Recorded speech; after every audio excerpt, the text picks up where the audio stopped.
చెప్పులు. ఏమండి, నా చెప్పులు మీరు తెచ్చారేంటండి? ఇక్కడ అసిస్టెంట్లే చెప్పులు ఇవ్వాలంట కదా.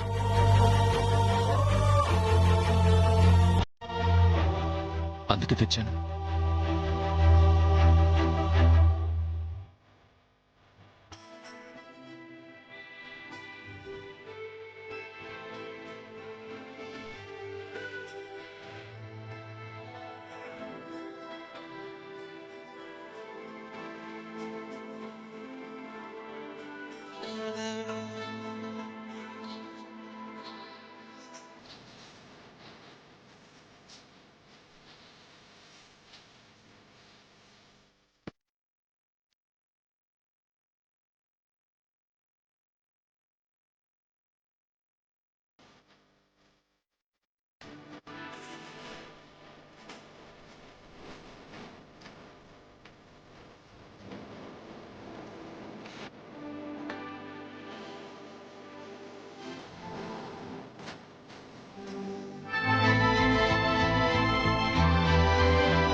చెప్పొద్దునా. శంకర్, ఏమైందంత డల్గా మాట్లాడుతున్నావు? ఇక్కడ పద్ధతులు ఏవి నాకు నచ్చట్లేదు వదినా. చూడు, నచ్చకపోయినా నీ భార్య కోసం సర్దుకుపోక తప్పదు శంకర్. మనం చెప్పినా తను వినేలా లేదు. తనకి ప్రాక్టికల్గా అర్థమయ్యేంత వరకు మనం కాస్త ఓపిక పట్టాలి. సర్దుకుపోవడానికైనా ఒక హద్దంటూ ఉంటుంది కదా వదినా. నీ ఆవేదన నాకు అర్థమవుతుంది, కానీ తప్పదు. నువ్వు తొందరపడకు. దాక్షాయిన్ని అక్కడ ఒంటరిగా వదిలేసి నువ్వు అస్సలు రాకు. ఆడిషన్ అయ్యే వరకు తన దగ్గరే ఉండి తనని వెంట పెట్టుకుని ఇంటికి తీసుకురా. అర్థమైందా? సరే వదినా. సరే.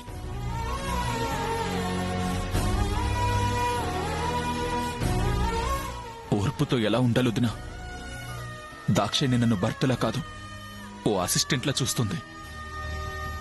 ఆ సంగతి నీకెలా చెప్పను?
లెఫ్ట్ సైడ్ ప్రొఫైల్ తీసుకో.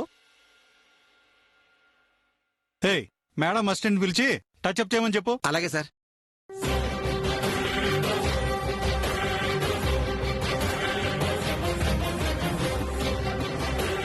ఏయ్, నువ్వెక్కడ దొరికావే మేడం అసిస్టెంట్గా?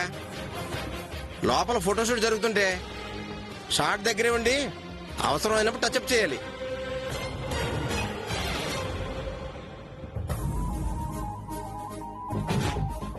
ఏయ్, వెళ్ళి టచ్అప్ చేయి. ఏయ్,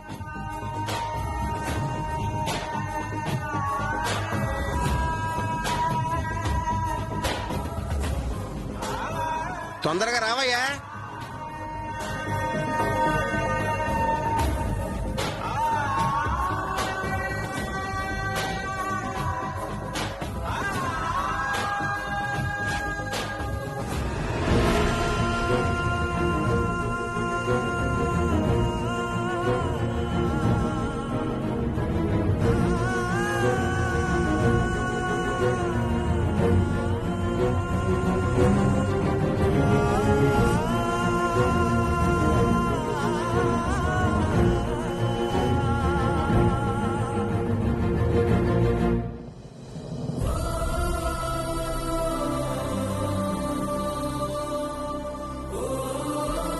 హే, అలా దేవ్యం మొహం వేసుకుని చూస్తావేంటి? మేడం ఫోర్ హెడ్ మీద స్వెట్ ఉంది, వెళ్ళి టచ్అప్ చేయి.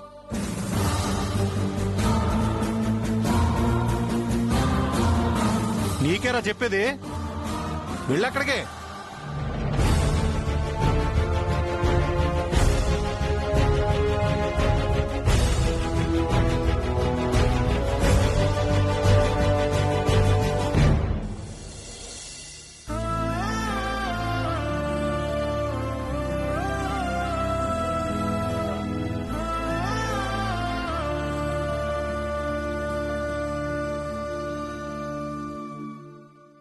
ఇంకా టచ్అప్ చేయకుండా ఏం చేస్తున్నావు?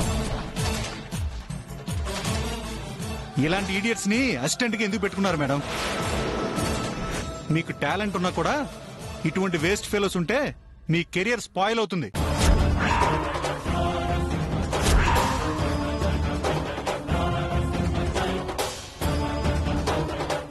ఏమండి? ఏమన్నావు?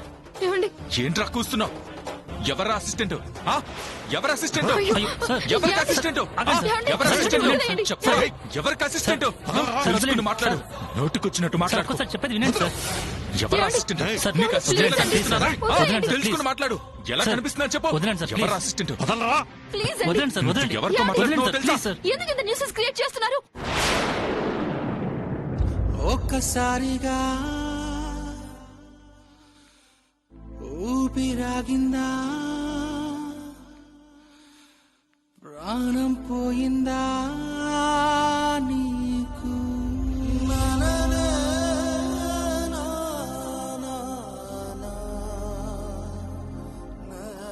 హే, చూస్తారేంట్రా? వీడిని బయటికి వెళ్ళండి, ఇడియట్. ఉన్న పాటుగా తీరే మారిందా, ఉండే జారిందా నీకు?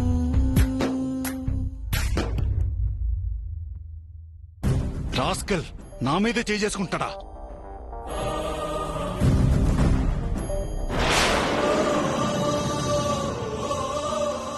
అందుకే సార్ మీకు చెప్పింది ఇలాంటి చోటికి రావద్దని. నేను చెప్తే మీరు విన్నారా? వెళ్ళండి.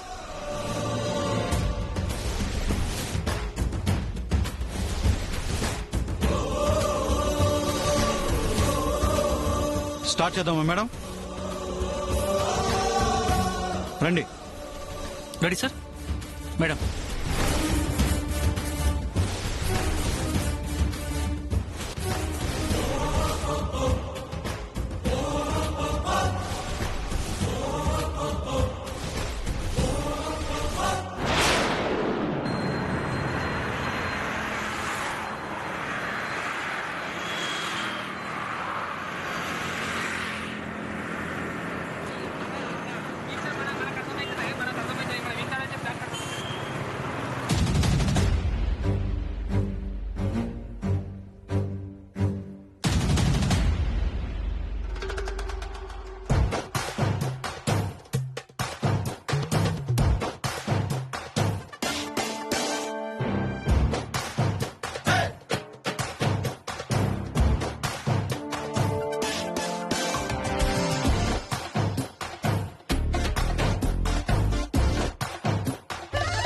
హే దొంగ దొంగ వచ్చాడే, అన్ని దోచుకుపోతాడే, రాక రాక వచ్చాడే, ఏంటి ఈ పాటలు పాడుకుంటూ వస్తున్నాడు?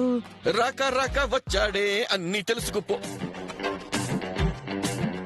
అత్త ఏమి ఏందత్త గోడకి ఓ నొక్కేసుకుంటున్నావు? రే అబ్బబ్బా, అదే అత్త, ఏంది గోడకి బల్లిలాగా అతుక్కుపోయావంటున్నా? అతుక్కుపోలేదురా బడవా, కసరత్తు చేస్తున్నాను. ఈ వయసులో నీ కసరత్తులు ఎందుకత్త? కృష్ణ రామ అంటూ ఏ మూలలో కూసోక. రే నీకే సగం వయసు అయిపోయింది, తల మీద అరెకరం పోయింది, డై కూడా వేస్తున్నావు. నాకు తెలియదనుకుంటున్నావా? నాతో వెటకరాలు చేస్తే నీకు మామూలుగా ఉండదు చెప్తున్నా. నీ నోట్లో నోరు పెట్టాను చూడు, అందుకు నన్ను అనుకోవాలే. నీకు సింత తెచ్చిన పొగురు సావలేదత్త, అందుకే కదా మామని వదిలేసి శంకరీలు మానేలు పట్టుకుపోయింది.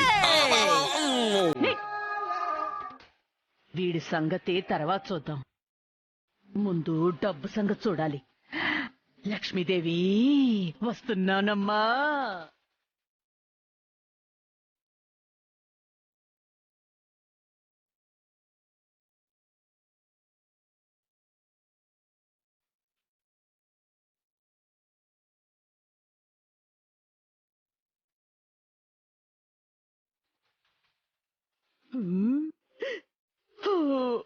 అమ్మయ్యా, డబ్బు చేతికొస్తే గాని నా అరచేతి దురద తగ్గలేదు.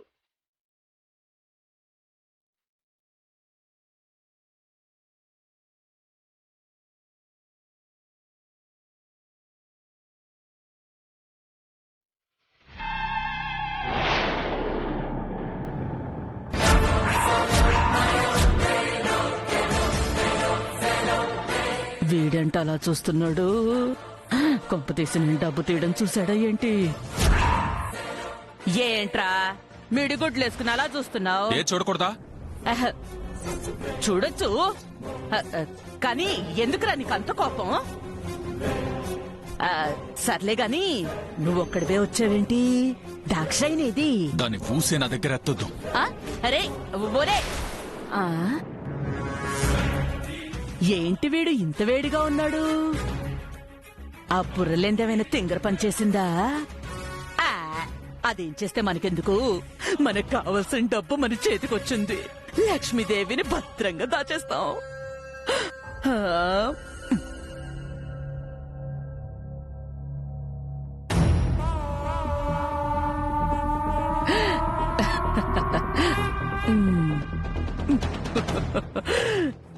ఇంత డబ్బు కళ్ళారా చూసి ఎన్ని రోజులైందో.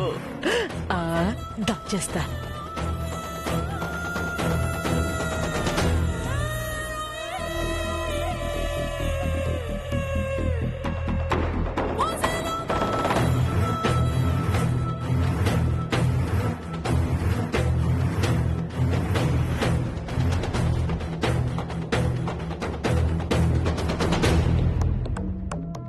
అమ్మయ్యా,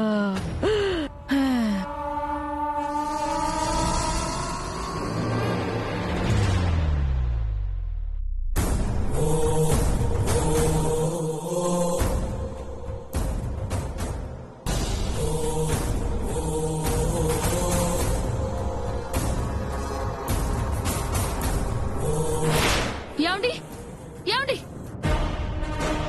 దీనికి మొగుడికి ఫోటోల దగ్గర ఏదో చెడినట్టుంది. అందుకే ఇందాక శంకర్ గాడు ఇప్పుడు ఇది కాలుతున్న మొహాలో పెనాలు పెట్టుకుని వచ్చారు. నాకు తిండి లేకపోతే నిద్ర పట్టదు, గొడవ లేకపోతే తిండెక్కదు. ఏమైందే, ఎందుకంత కోపంగా ఉన్నావు? మొగుడు బాధ్యత లేనాడైతే పెళ్ళాలెప్పుడూ కోపంగానే తగలాడతారు. ఇంతకీ ఆయనేడి? ఏమండి, ఏంటండి మీరు చేసిన పని? నన్ను అలా వదిలేసి వస్తే నేను ఇంటికి ఎలా రావాలి? క్యాబ్ దొరకడం కూడా కష్టమైపోయింది. నా మనసు కష్టపెట్టి మరి నీకిష్టమని ఈ రంగాన్ని ఎంచుకున్నావు. ఇంటికి ఒక్కదానివి రావడానికి నీకు కష్టంగా అనిపిస్తే నువ్వు పై స్థాయికి ఎదగడానికి ముందుకెలా పరిగెడతావు?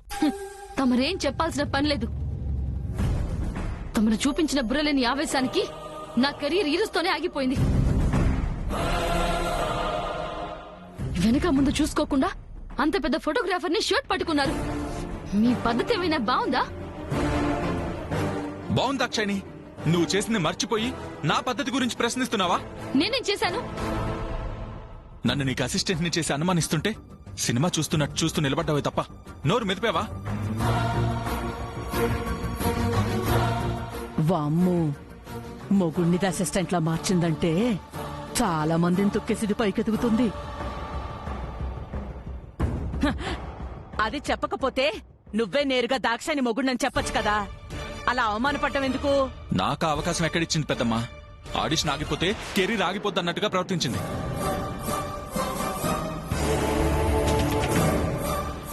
ఏంటి గొడవ? ఏం చేయమంటావు వదినా? మొగుడిగా నాకు జరిగిన అవమానాన్ని పట్టించుకోకుండా నేను షర్ట్ పట్టుకున్న దాని గురించి, అక్కడి నుంచి నేను వచ్చేసిన దాని గురించి దాక్షాయిని నన్ను వేలెత్తి చూపిస్తుంది. అంటే ఆడిషన్ పూర్తయ్యే వరకు నువ్వు అక్కడ లేవా? ఎలా ఉండమంటావు వదినా? అందరూ నన్ను అక్కడ హీనంగా చూస్తుంటే భరిస్తూ ఎలా ఉండమంటావు?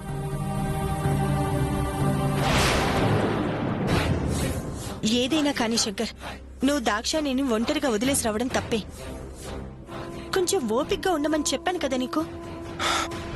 నువ్వు ఓర్పుతో ఉండమని చెప్పావు కాబట్టి అక్కడ తలదించుకుని వచ్చాను వదినా. లేదంటే ఆ ఫోటోగ్రాఫర్ని 4 తన్ని దాక్షాయిని 2 పీకేవాణ్ణి. ఓహో, మీకంత రోషమే ఉంటే రోడ్డు మీద పడి డబ్బులు సంపాదించాల్సిన కర్మ నాకేంటి? పౌరుషమున్న మగాడైతే సంపాదించి చూపిస్తాడు. ఇలా చేతగాని వాళ్ళలాగా పెళ్లాల మీద కోపం చూపించరు. దాక్షాయిని! శంకర్ ఆగు.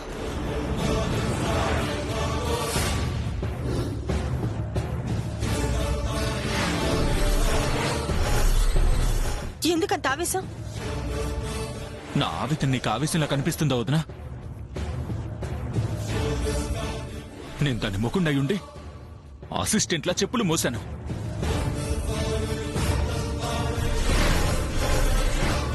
అయినా ఇది నిమ్మకు నీరెత్తినట్టే ఉంది.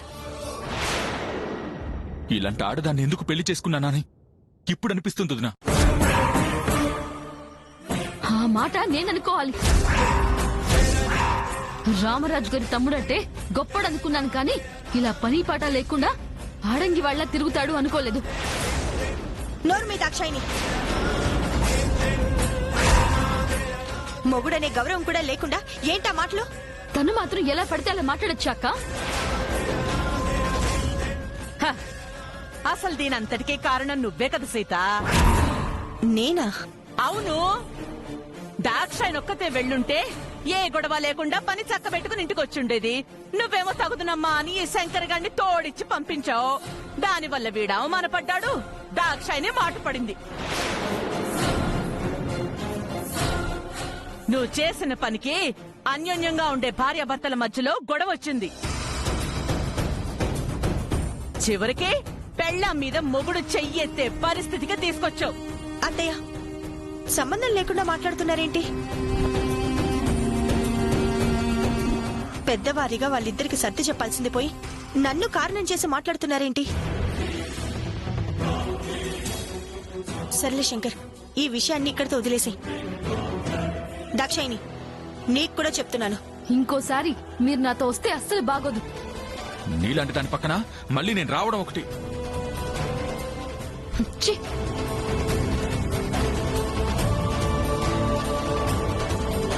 ఏంటత్తయ్య మీరు? ఆ? పెద్దరికంతో గొడవ ఆపాల్సింది పోయి ఆజ్యం పోస్తారేంటి? ఇది మరీ బాగుంది సీత. గొడవ పడ్డవాళ్ళు బాగున్నారు, పెట్టిన నువ్వు బాగున్నావు, మధ్యలో నా మీద పడతావేంటి?